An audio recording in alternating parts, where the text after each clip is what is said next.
Assalamualaikum warahmatullahi wabarakatuh. Kembali lagi di acara Cafe Kode. Kali ini kita akan membahas tema yang cukup menarik, yaitu tentang sidang virtual.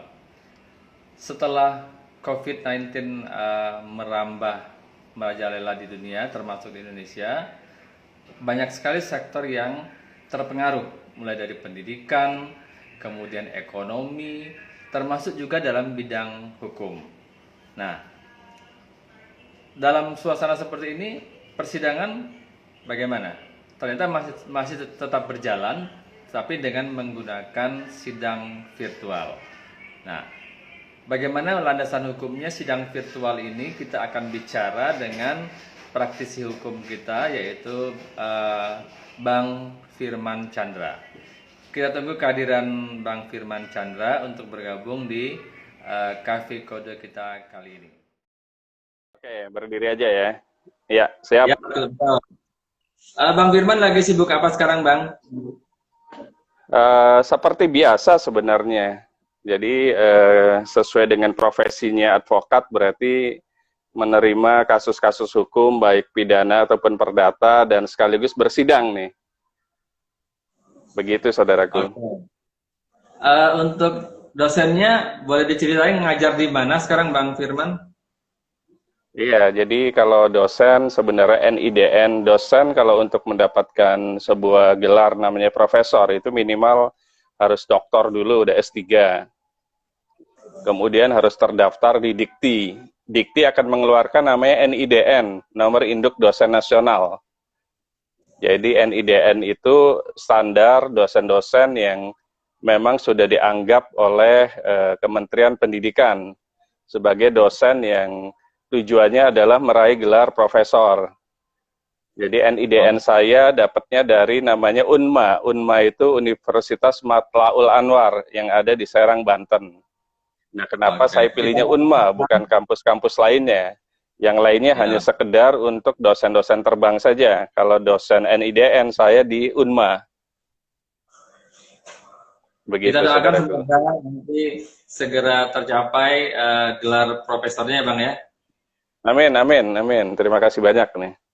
Oke, satu lagi, Bang Firman ini selain lawyer, dosen juga sebagai pengusaha tour and travel.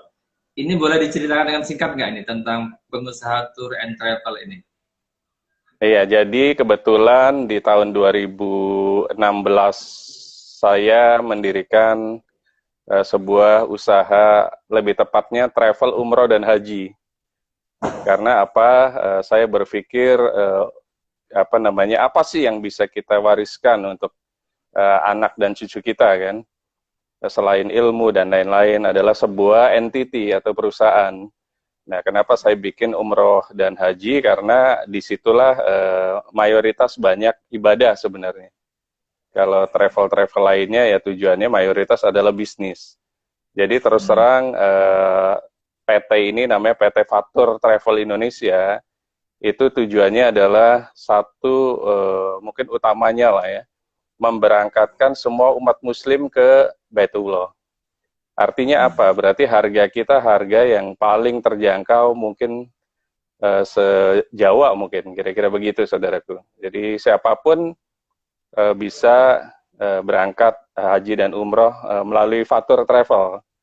Dan merek Fatur sudah terdaftar ke Dirjen Haki. Jadi kalau orang ada Fatur di mana gitu, itu berarti cabang kita atau franchise kita, kira-kira gitu. Oke, jadi Bang Firman Chandra ini komplit banget nih ya. Lawyer juga atau advokat, juga dosen, juga pengusaha tour and travel. Apalagi Bang yang Betul. dijalankan selain itu? Masih ada lagi? Ada dua lagi sebenarnya grup besar kita namanya Fatur Group, ada Fatur Propertindo juga. Jadi kita bangun klaster-klaster rumah-rumah yang di bawah 500 juta gitu kan. Nah, itu yang kita lakukan namanya Fatur Propertindo. Kemudian untuk teman-teman public figure kita punya yang namanya studio kecantikan atau klinik kecantikan. Kita buka di Mall Ambassador juga ada, di Galaxy juga ada. Oke. Ada lagi entitas bisnis yang dilaksanakan ya Bang ya, mantap. kita beri dukungan Iya, untuk terima Bang kasih. Firman. Oke, kita kembali ke plan kita hari ini, yaitu berdiskusi tentang namanya sidang virtual, karena zamannya zaman pandemi atau COVID-19, semua kegiatan dilakukan secara daring atau virtual, mulai dari belajar, bisnis, kemudian perkantoran, sampai pun sidang pun dilaksanakan dengan virtual. Yang kita pengen tanyakan dulu ke Bang Firman nih, apa nih landasan hukumnya melaksanakan sidang secara virtual kalau kita merujuk kepada hukum yang ada di Indonesia? Itu dulu yang mungkin kita minta penjelasan dari Bang Firman. Iya, undang-undang peraturan hukum acara pidana kita, sidang semuanya harus dilakukan di pengadilan, di ruang pengadilan. Baik itu sidang anak, sidang perdata, sidang perkawinan, ataupun sidang pidana.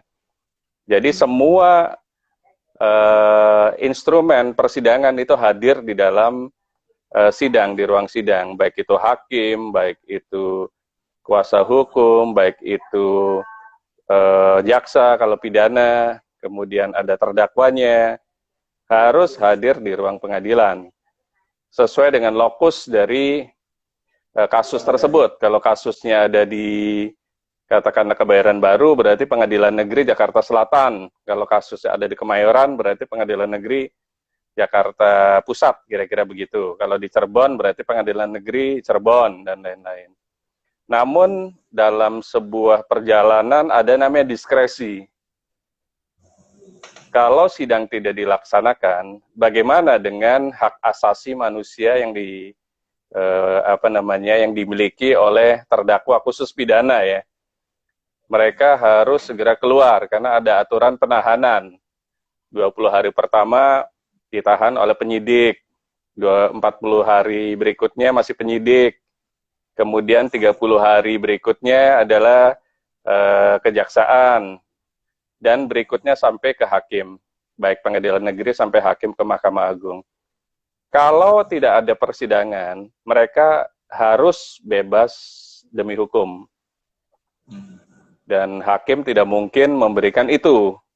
Akhirnya dibuatlah sebuah payung hukum namanya kesepakatan atau MOU antara Kementerian Kumham diwakili oleh Dirjen Pas Pemasyarakatan yang membawai lapas dan rutan seluruh Indonesia.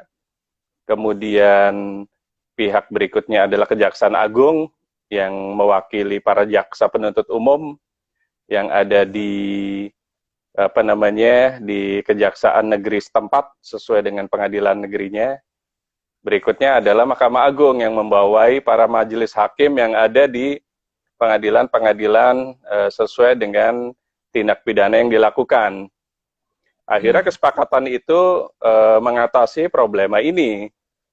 Artinya bagaimana sebuah pandemik yang sangat masif ada di seluruh dunia, dan itu klasternya sekarang ada di mana-mana, bahkan terus terang di beberapa rutan banyak yang terkena juga, cuma tidak masuk media. Jadi rutan yang sangat selektif pun ternyata kemasukan virus juga. Akhirnya dengan kondisi yang memang sidang harus dijalankan dan tidak boleh melewati batas waktu penahanan, dibuatlah MOU itu. Makanya khusus pidana, terdakwanya ada di rutan.